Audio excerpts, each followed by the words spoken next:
Alright, back with chapter 15. This is what it says. Absalom's conspiracy.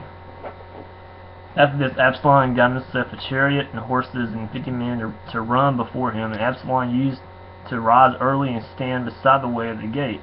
And when any man had a dispute to come before the king for judgment, Absalom would call to him and say, "From what city are you?"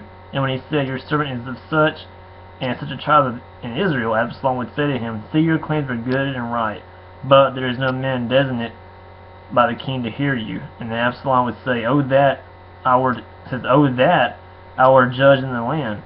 Then every man with a dispute or cause might come to me, and I would give him justice. And whenever a man came near to pay homage to him, he would put out his hand and take a hold of him and kiss him on the cheek," of course. Thus Absalom did to all Israel who came to the king for judgment. So Absalom stole the hearts of the men of Israel. At the end of 4 years, Absalom said to the king, "Please let me go and pay my vow, which I have vowed to the Lord in Hebron," which is in the West Bank, of course. "For your servant vowed a vow while I lived at Geshur in Aram, saying, If the Lord will indeed bring me back to Jerusalem, then I will offer worship to the Lord." The king said to him, "Go in peace." So he arose and went to Hebron. But Absalom sent secret messengers throughout all the tribes of Israel, saying, "As soon as you hear the sound of the trumpet, then say, Absalom is king at Hebron." With Absalom went 200 men from Jerusalem who were invited guests, and they went in their innocence and knew nothing. And while Absalom was offering the sacrifices, he sent for Ahithophel the Gileonite, David's counselor, from his city Gilo.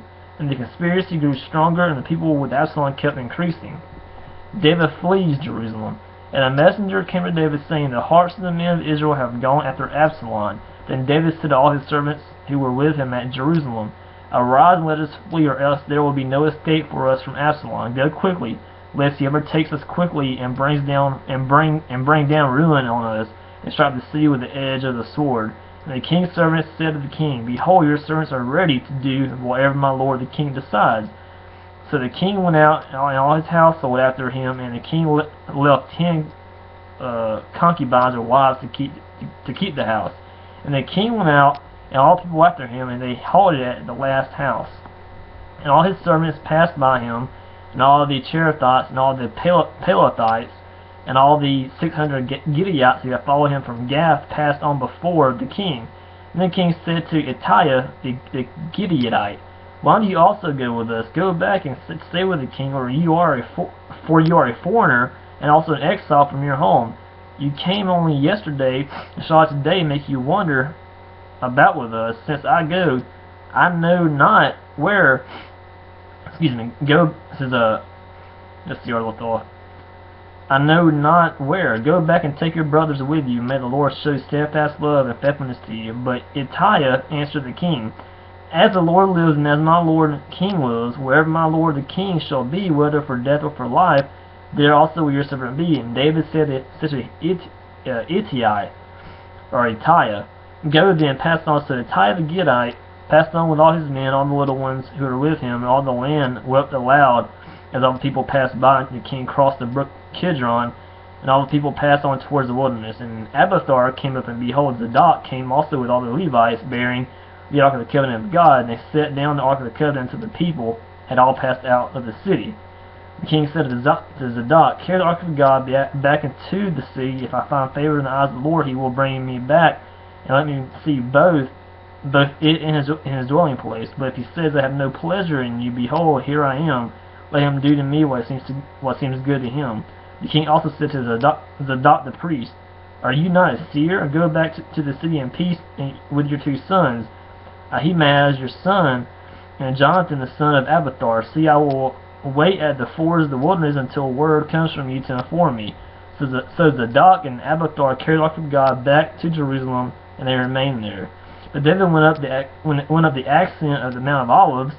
He went up the Mount of Olives, weeping as he went, barefoot and with his head covered. All people who were with him covered their heads, and they went up weeping as they went. And it was told David, "Ahithophel is among the conspirators with Absalom."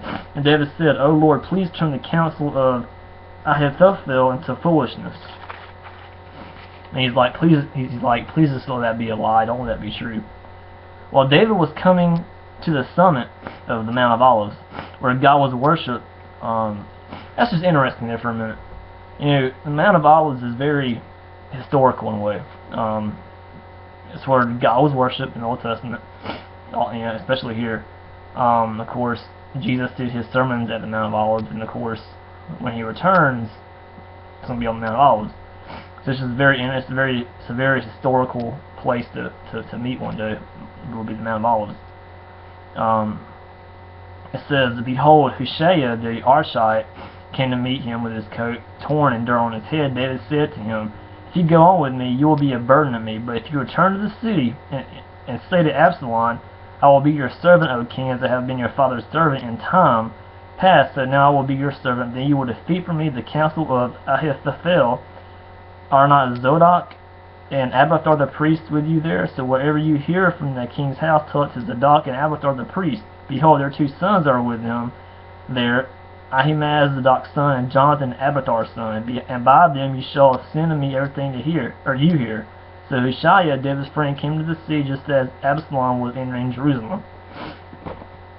So it seemed like, so Hushai, David's friend, came to the city just like Absalom did, pretty much. Anyway, that's 15 about Absalom's conspiracy, he was trying to be the king of Israel, so he went over to Hebron to be the king over there. And then David flees Jerusalem in trying to stop Absalom from doing what he's doing. So that's chapter 15. I'll be right back with chapter 16 here in a few.